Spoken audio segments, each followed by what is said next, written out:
So I am here with Shori. He is one of the technical coaches that helps the Los Rayos Vallecano players, and we're going to talk about kind of his journey from Japan all the way to Madrid to do what he does. So Shori, just to open it up, you know, when I think of Japan and Madrid, two separate, completely different countries, Yes. how did the thought to land in Spain to work even come about, and how has that experience compared to what you thought it would be? Well, growing up in Japan, I think I was taught to work hard, you know, and then put loads of concentration on details and stuff. But then once you see some, you know, games in La Liga or even, you know, Japan against Spain, I think Spain does, I mean, mostly tactically, I think they do a lot better, like, but not in the way that, oh, they work hard, they push hard, you know. I think Japan's one of the like best countries in terms of like high pressure or like, you know, running more than everybody else. But I think Spain does the job really like calmly, like so relaxed. And I was like, why do they play good, you know? And then I think when I was little kid, like, you know, started to watch a lot of like European football, I think it was the time that when Spanish clubs, you know, Real Madrid, Barcelona, you know, Atletico, those teams are going to like, you know, final, semi-final to Champions almost every year. So I think I had like huge, you know, like interest, influence from them, and then I wanted to learn from these people, like, you know, since childhood. Always I wanted to, I mean, in general, I wanted to come to Europe, but like especially in this country to learn something like that I probably didn't learn in Japan. Yeah. You know? Now, what you did learn in Japan, just as you mentioned, kind of the system too, they really pressed, they really worked hard. Yeah. You yourself mentioned that you were a former player.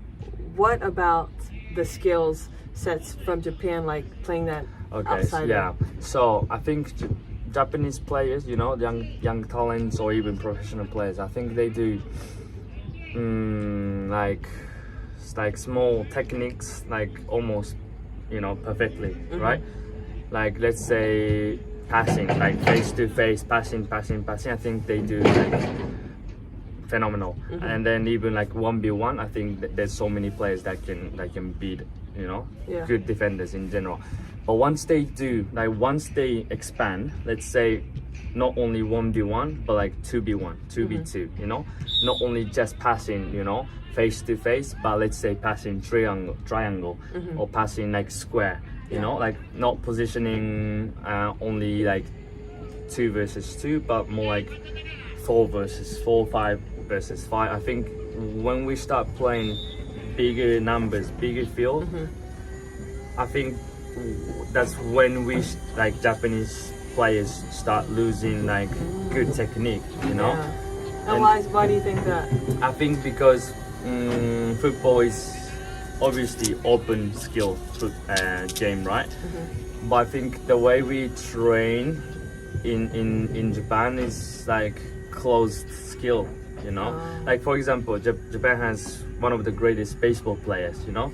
In my opinion, obviously baseball is, you know, pitcher against batter or hitter, right? So it has to be open skill, right? But then in a sense, I think baseball is like, okay, you practice 1,000 hours, you know, 10,000 hours this skill, you know.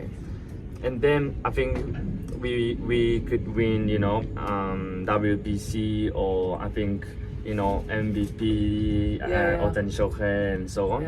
Ichiro as well, and you know, there are so many great players in the States as well, right? Like as a baseball player. But then if you see football, I think it's I mean, it's 11v11. I mean, for me, baseball can be sometimes 1v1 plus other 8 players, you know.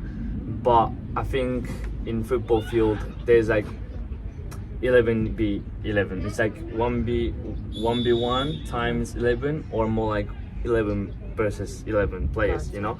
So once you just practice, let's say set pieces or just passing, you know, patterns, I think once the defenders come to us, you know, approach pressure, I think we're gonna lose all the techniques that we practice on the field. And then I see. yeah, I think I mean I saw some Japanese, you know, under 15 or under 16 team came to this, you know, this very field, and then they play against Rayo Vallecano, well, under 14, under 15, and then I could see, you know, those aspects. So now on the other hand, the aspect of attention to details also, I'm sure, has paid off greatly for you, because I can't imagine not having a concrete plan to go from Japan to come here to make a living, to get an opportunity.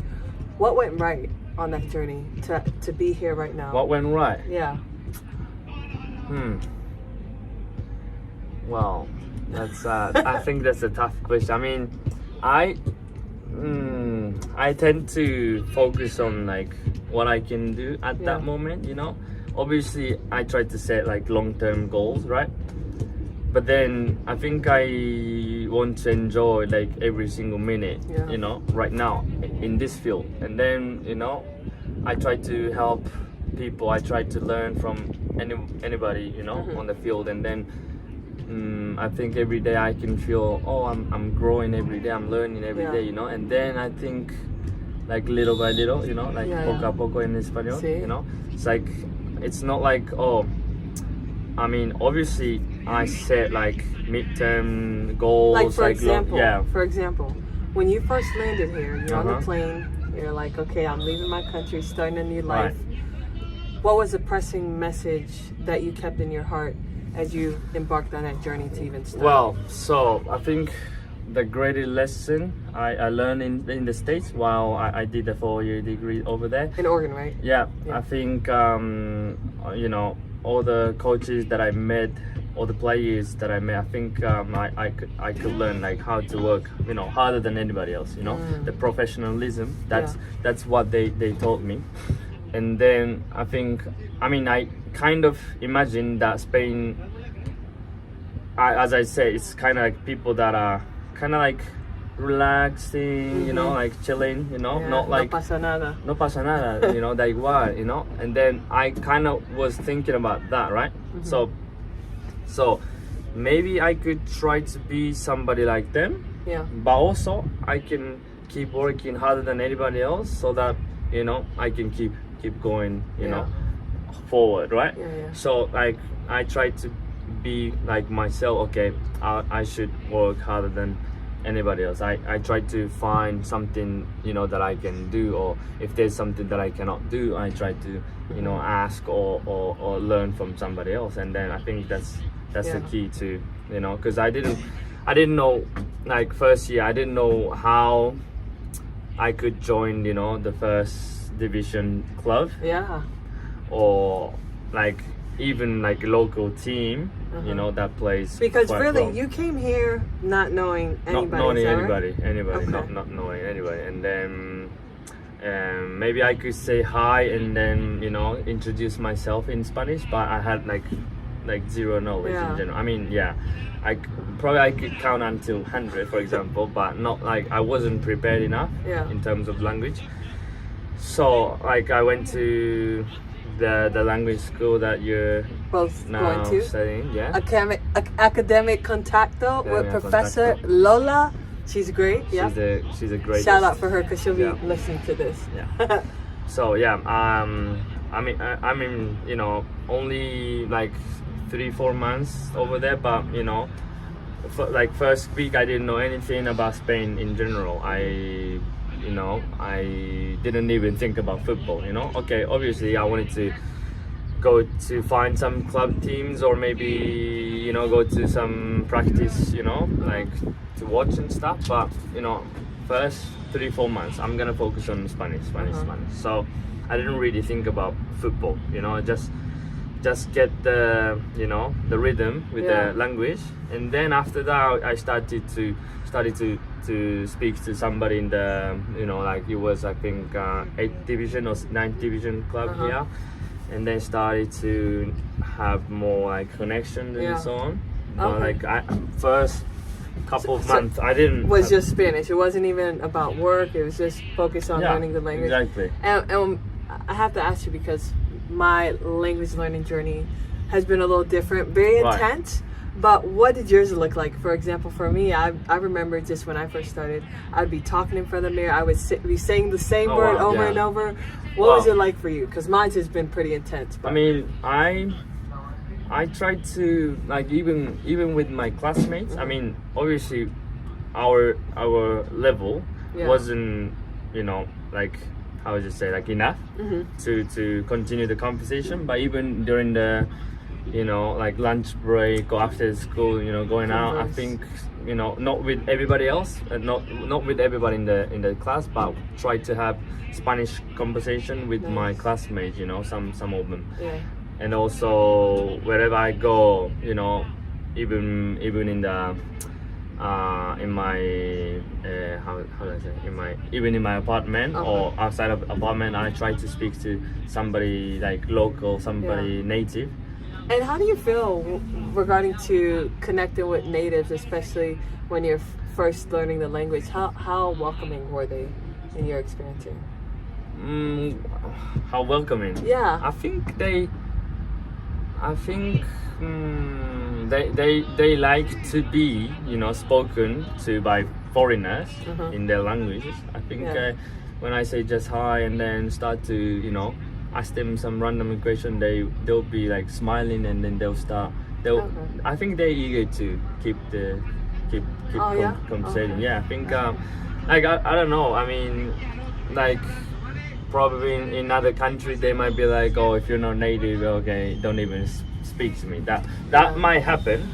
Well, I think I asked because I think when I came here, I mean, obviously had a baseline, but I felt like they were always willing to help, but realistically I never really knew what it's like to build like a friendship with someone from here. But I did notice their attention to details, just trying to make you calm, because in the States it's like I hate to say it, sometimes if you don't know English, they're like, okay, next, you know, they're in a rush to do the next thing. But I appreciated Spain that the natives want to help you. So very, very interesting. And now when you talk about, okay, you focused on Spanish, but then there was a moment where you decided to get out on the field. What was your goal of your first contact with the club? Because a lot of people in the States too might think, I want to work in Europe, but they really don't know how to even go about it. If they had the opportunity, what was your first step and mindset when you entered that club? So the first, you know, going to club, I think it was more like, okay, learning Spanish in class and then learning Spanish in a field, a completely different thing. That's what I thought, you know. I mean, even just speaking to Lola or my classmates, and then now going to some bar and then watching some Real Madrid game and speaking to like random guys you know, next to me. And it's completely different thing. So what I was focusing on was, okay, obviously I want to do my part, you know, like SNC, and then I try to help some players, you know. And that's strength and conditioning for you guys that don't know. So and we'll talk about that going soon. So I wanted to do, let's say, like, you know, gym session by myself, you know, warming up by myself, but more like focused on, okay, what's the difference, you know, like Spanish in class and Spanish in locker room in the field. So I tried to get like a lot of vocabularies, you know, on the field, and then try to have, you know, good relationship with the coaching staff, with the players, you know, young kids. And then after that, okay, if they let me do some work, I can. But I think first club allowed me to do both in English and in Spanish, and then that helped me a lot. You know, if I cannot express myself, if I cannot say something, I say just, you know, in English, and then some players can understand or help other players, or everybody in general understood.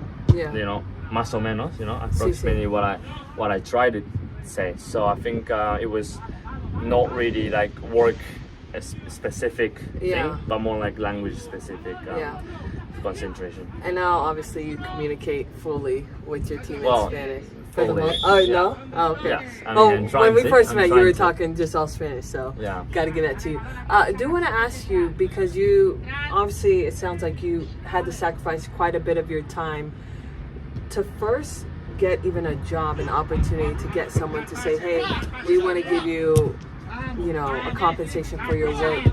How do you even communicate that, especially as a foreigner? Because realistically, if you're in Spain, they might think, well, a Spaniard could do this job. Mm-hmm. How did that message come for you, and what in your power were you able to do to kind of communicate your value? I mean, I think I was lucky enough. I think a lot of people that I've met so far are willing to help foreigners in general. You know, I mean, obviously I get, you know, I got rejected by some club teams, you know, before this, and then I wouldn't necessarily say they didn't like to work with foreigners. I mean, nothing like that. I didn't see anything like that.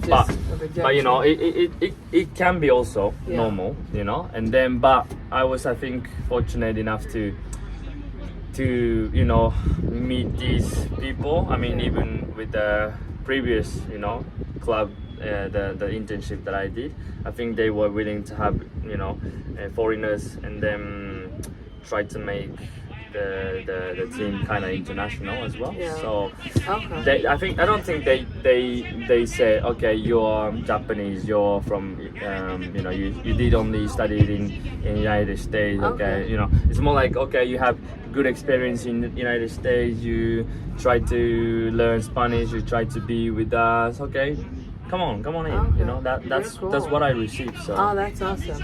But you also, as you mentioned, you receive rejection, and I think some people don't really realize that in sports, but really in life, right? Yeah. Everyone's not gonna pick you. No. During those periods where you might have not got picked, what kept you motivated to keep kind of pursuing that goal, as you mentioned? I mean, I'm doing what I love, you know. I mean, like, not everybody can be still on the football pitch and then still doing what, you know, they wanted to do in their childhood, right? Yeah. So I think it's not really like motivation, discipline, you know. I just want to find somebody that loves this sport, and then I just want to work with them, you know. And then if one club is gonna reject me, but there's a million other club teams, you know. So I think it wasn't how do I say, it wasn't like meant to be, you know. And then that's it, just go on, you know, until somebody finds me, you know. I think it's more of what my, you know, family told me, I think, when I was younger. And you know, I think it's like, if they don't, you know, pick you, they don't choose you, I think it's not their fault. I think it's you want enough, you know. I think so there's that always, kind of drives you then, huh? yeah, like, I mean, I always know there's somebody better than me, you know. So it's not like, oh, that motivates me, that's, you know. No, it's like, I mean, if what does it do to you? I mean, if you see, like, for example, I mean, right now 4th division, which is really good category in general, but then you see, you know, right behind our back, there's first team, you know. The first team in the 1st division, they're practicing, and then, okay, first team, they're so good, but then last when was it? Sunday, I think they lost against Athletic Bilbao. You know, so even there's better team than them, you know, and then Athletic Bilbao can also, lose against, I don't know, Real Madrid or maybe other teams in Champions League, right? So I think this journey, I don't think it's gonna end, and I think like every time you step up, there'll be always somebody better than you, and then that keeps you going. It's not, I mean, obviously it's a motivation, but it's not even motivation. It's like it's normal, you just gotta get. It's a normal part of life. Yeah, normal part of life, especially in these sports. There's always like 1,000 other people better than you, better than you. So I think obviously I'm inspired by greatest coaches, greatest strength and conditioning coaches, and then those are also like inspiration, and that keeps me going. But I think in general, like until you get to like the level like where obviously Real Madrid won 3 champions in a row, for example. Until you can see that view, I don't think they're gonna stop you. I mean, even then, you win the 3rd champions. I think you want to win the 4th one, right? Exactly. So there's always. So. Now I want to talk about strength and conditioning, because certainly there's going to be people watching this that may not have an idea of truly what encompasses strength and conditioning. But first, obviously, because as you mentioned, you have this passion, you have this love to do what you do. How did that love of strength and conditioning come, or when in your life did that come about? Okay, yeah. So that's a good question, because since little kid I wanted to become professional footballers, in general, like in J League or in Europe, and like wherever, I want to keep playing.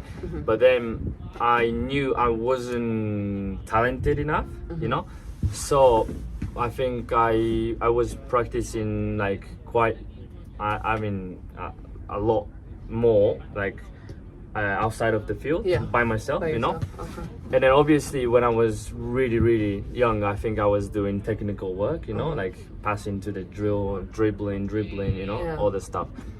But then started to be like teenager, and then sometimes there's a guy taller than you, bigger than you, and then you lose on like duels, and then I started to do some physical work, like obviously like sprinting, running, those also like physical preparation, but also like some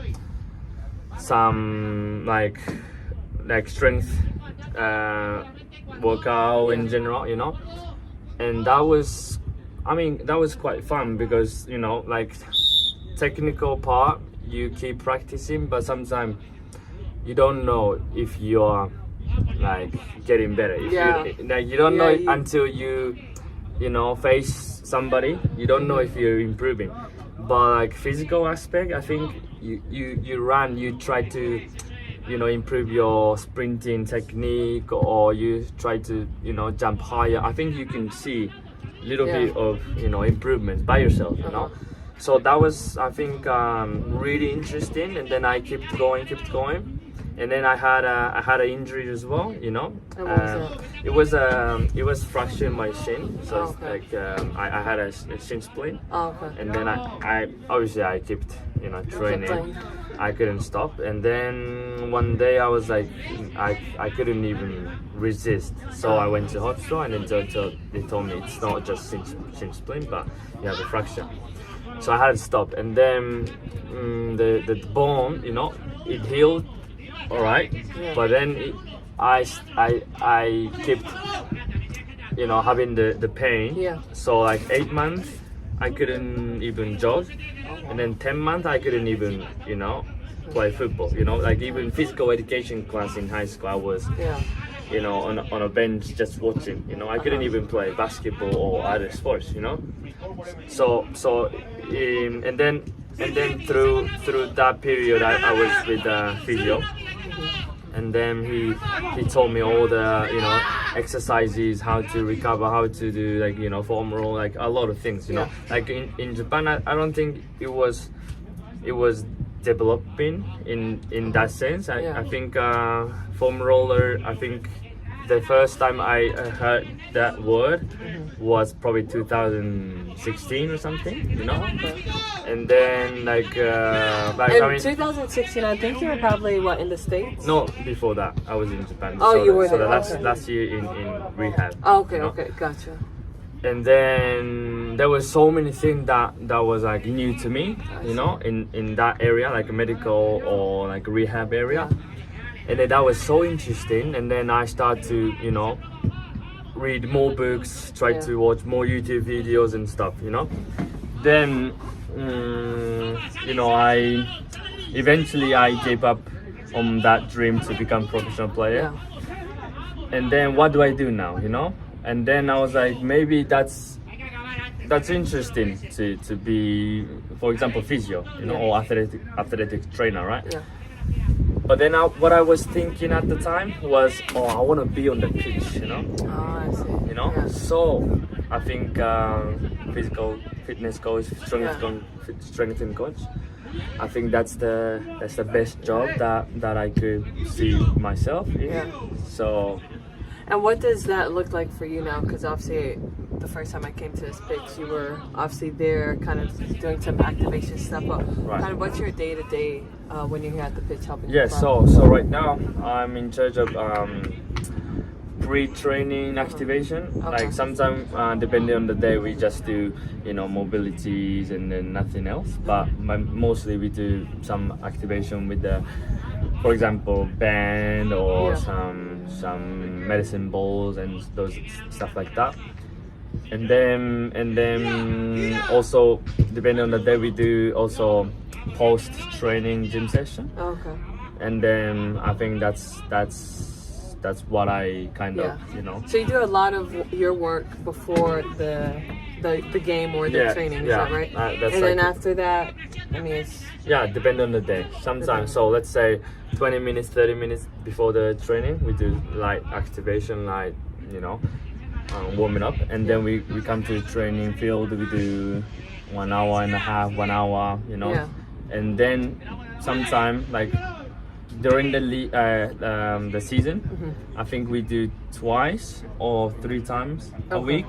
We do post-training gym session, and then that's also 20 minutes, 30 minutes. And some people stay, some players stay, and they keep doing their extra work. So I try to stay with them and then try to help them. Yeah. And I want to go back because you talked about there's something about being on the field. How does that moment feel for you? Does it still feel like you're living that football life of the grind? Yeah. Well, yeah. So I mean, right now I'm a strength coach, but still, you know, in Spain, I think strength coach also has to know, you know, like football wise, you know, like not only like how do you say, like resistance training or you know, but also like football drills, right? And then sometimes, because you all normally sometimes help run some of the drills. Exactly. I think so my boss, the first strength coach of our team, he leads the training session until 3rd or 4th drill, you know. So warm up with the balls, and then rondo, and then position, and then sometimes even after the position he kept leading the whole team.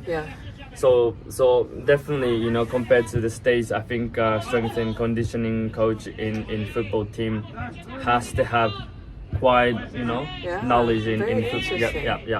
That's the biggest interest, the biggest difference between the States and Spain. But so obviously after warm up, I'm done. No, I'm still with the team, you know, helping the tactical work or technical work, whatever it is. And then sometime, you know, okay, there's let's say 21 players. Some players are in the first team. Okay, there's gotta be 22 players. So coach is gonna ask me, hey, Shorty, you do like right wing or you know right fullback and stuff like that. So, you know, I think I'm you know, kicking ball like every day. You actually have to know how to kick a ball too. Exactly. So I think that's like, you know, I still have the same same feeling. Okay. You know, Yeah. like childhood and then right now. Okay. Yeah. So that's actually very interesting, though, for especially people that, because it's true. I think in the States, I know people that do work for football clubs, but they may have not necessarily played soccer when they were younger, but they have a general idea. Exactly. But I would agree, I've seen y'all a lot more involved. But I want to ask you this because I think with any job, right, there's always going to be something that can be a little bit more challenging. How do you kind of take advantage of those challenges to grow, and what are those challenges in your profession here? Well, like challenges in general for our you know professions, like for strength and condition, or I think like controlling the lows where sometimes last year we played only once a week, you know, and then probably this year as well. I think the schedule, you know, the calendar looks like similar once a week. Once a week? Yeah. Oh, okay. But if you see, for example, first team, they play twice a week. And then we talk about Champions League and all these different tournaments. Right. Yeah, exactly. And then right now our teams now we have to travel to let's say Tenerife, like you know the island, like really far from Spain, you know, and then play one game and then come back, right? And then next week we might play in different area in Spain. So right now I think try to control these training loads and also how fatigued you know they could be. And then some players are playing 90 minutes almost every weekend, but some players get to play only 10 minutes, you know. So we have to kind of compensate the level of like physical fitness level. Yeah. So I mean that's. And how do y'all monitor? Because I mean every club is different. Obviously I know even if it's not the first club, I mean regardless you got to monitor. So we use GPS tracking. As well? Yeah. Okay. And then mostly the first strength coach, Paco. Yeah, he's the one who kind of see what's how we're doing, you know, during the week and then during the match, and then try to get closer to the game load for those who don't play on the weekend, right? And then I think that's the most challenging for me, you know, to understand and then to control the load. And then next thing is injury, you know. I'm hoping to prevent, you know, as many injuries as possible. Right. But sometimes, you know, there's something it's that also soccer. exactly Some things are out of something control, we can't even predict, and then some accidental like event, and then they get injured. So I think I try to put all the like prevention work, you know, prevention drills, but sometimes it's not enough, or sometimes it's too much, and then they get, I feel kind of tired, I feel kind of, you know, so I have to know. It's always a balance. Exactly. So I'm not like. And do you like that aspect about your job? Because it's, I mean, even as a physical therapist, it's never 1, 2, 3, 4. Everything's not ever perfect. In some ways, does that kind of unbalancedness kind of keep you on your toes, or what does it do for you? I think when I was younger as a coach, I think I was focusing on everybody like perfect, everybody you know, this, but now I'm feeling like everybody has different you know, like body type, different play like character. And then obviously, as I said, some people play every weekend 70 minutes, 80 minutes, 90 minutes. Some people play only 10 minutes because of, you know, maybe other factors. So I try to, and also right now there's so many players that are training by themselves outside, you know, with a personal trainer or by themselves, you know. So I try not to be too strict on the menu that I make or the menu that Paco makes. And then try to be kind of like, okay, if you feel this, if you feel that, okay, you can change, or you can be, you know, flexible, you know. And then I try to, you know, trust my players, and then I know they do. If they had it to, they do in their own gym or with a personal trainer. So I try to have more communication, individual, you know, with them, than try to be just like, okay, I'm the coach, listen to me, you, and then do whatever I say. No, it's like I have to two-way exactly, because direction. that's their body. I think they know better than us. They know their own like fatigue, their own, you know, muscles, everything. I think better than me. So I try to respect that aspect, and then try to communicate always, you know. So I think it's what like recently I kind of shifted. No, that's really good. And I mean, it goes with even medicine, patience. It's like, hey, yes, I might have got my doctorate, but you know your body. If you tell me something has helped, okay, let's see how we can tweak things if I think it's obviously clinical reason. Well, I do want to find it off with, obviously you're here now, and you know, obviously your goal is to stay involved in football. Where do you see yourself? I mean, obviously you're happy now, but where is, not necessarily the end, but where you're next seeking to go?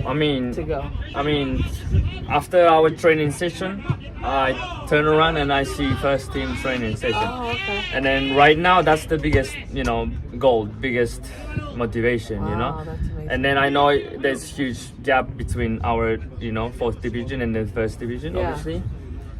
And then so I think through that journey, I might go to the other part of the world. I don't know. But for now, what I'm seeking is always, you know, I try to help the players that are better in football. Like always, better players in football. And then maybe I could help them in my specialization, you know, like how to run better, how to run faster, how to jump taller. You know, because every advantage, right? Exactly. In sports in general, is key. Yeah, so that's cool. that's what I'm, you know, hoping to see in the future. So some players that are already good as a footballer. And then I want to help them become better athletes. Next level. Exactly. Turn it up. Very cool. Well, thank you so much. Wow, I learned a lot more that I did not expect. So it's always great interviewing because you always learn more.